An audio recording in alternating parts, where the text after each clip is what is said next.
शिर्डीमध्ये आज चौथ्या टप्प्यात मतदान होते। इथल्या महिला मतदारांची अजूनही पाण्यासाठी कसरत सुरू आहे। पहाटे पाण्यासाठी इथं त्यांना रांग लावावी लागते। दरम्यान सर्व कामं आटपून आपण मतदानाला जाणार असल्याचं महिलांनी सांगितलंय। त्यांच्याशी संवाद साधलेला आहे तुषार कोहळेनं।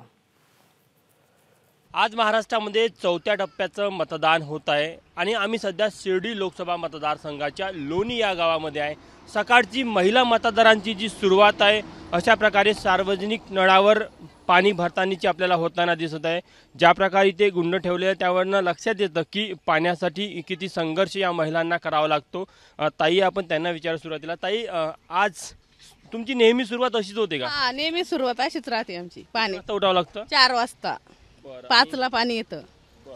आणि किती तास नळ असतं? 1 तास 5 ते 6।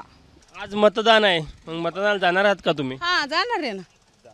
मला एक सांगा, आता आज मतदानाचा दिवस आहे, अनेक वर्षापासून तुमची ही समस्या सुटली नाही, तर काय मागणी कराल तुम्ही?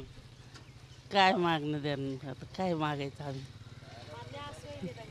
झाली का तुम्हाला? तुम्हाला पण सवय झाली? काय करावं आता? मतदान करणार आहेत का आज? करणार आहे। हां, हे सगळं कामं आटपून घरी जाणार मतदान करायला घरी गेल्यानंतर? घरी गेल्यानंतर निश्चितच या ज्या महिला मतदार आहे त्यांच्या बोलण्यामध्ये ती नाराजी नसली तरी त्यांच्या मनामध्ये मात्र ती नाराजी आपल्याला पाहायला मिळत आहे।